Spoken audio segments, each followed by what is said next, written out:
Hi, it's me again. So something that my colleague also wanted to mention with the workability argument of their claim is the fact that they want to follow the Oregon Death with Dignity Act. And a specific part of that act is that two independent physicians have to claim a specific prognosis for that patient. They have to say a diagnosis and a prognosis, and it has to be 6 months to live. Well, I did a little research, and it turns out that the accuracy of prognosis is about as good as my golf swing.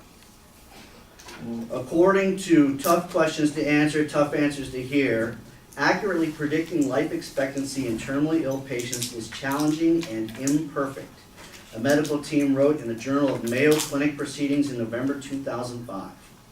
Physicians are typically optimistic in their estimates of patient survival. The team from the Mayo Clinic cited a study in which survival predictions were made for 468 patients in hospice programs, meaning that they had stopped treatment to prolong their lives. Only 20% of the predictions were accurate. 20% were right. So now I throw to my opponent, if doctors are only 20% accurate most of the time, and you have two independent physicians saying the same thing, that must mean that there's collusion between the doctors and they are no longer independent physicians, and this bill is not available for the terminally ill patient. So, I worked in hospice. I did it for about 1.5 years as a massage therapist. I would go to the homes of the terminally ill and I would massage them and their families. And it was an obligation to go to the wake or the funeral processions afterwards. And I really wasn't liking the job. It's very depressing, as you can understand. And I was kind of going off, and I had kind of befriended this very old German, mean Nazi of a nurse. She had been in palliative care for about 100 years, I swear to God. Helen Furman. Anyway, I was just kind of going off, and I said, don't you find it frustrating? I mean, we never win. People never get better. I never see any healing. And she looked at me with these tired old eyes, and she said, I've seen a lot of healing in this job. She said she'd seen estranged family members come together after years and find the compassion and the strength to heal and forgive.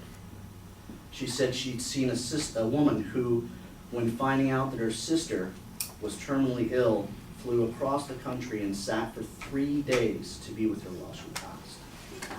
She said that she'd seen patients who didn't physically have the strength to lift a spoon or their head off a pillow, but they found the strength to make peace with their neighbors, their families, and their God. She looked at me and she said, I've seen a lot of healing in this job. Then she smacked me on the back of the head and told me to get her another scotch and soda. She was mean. There's a lot of stuff that happens in those final days of palliative care.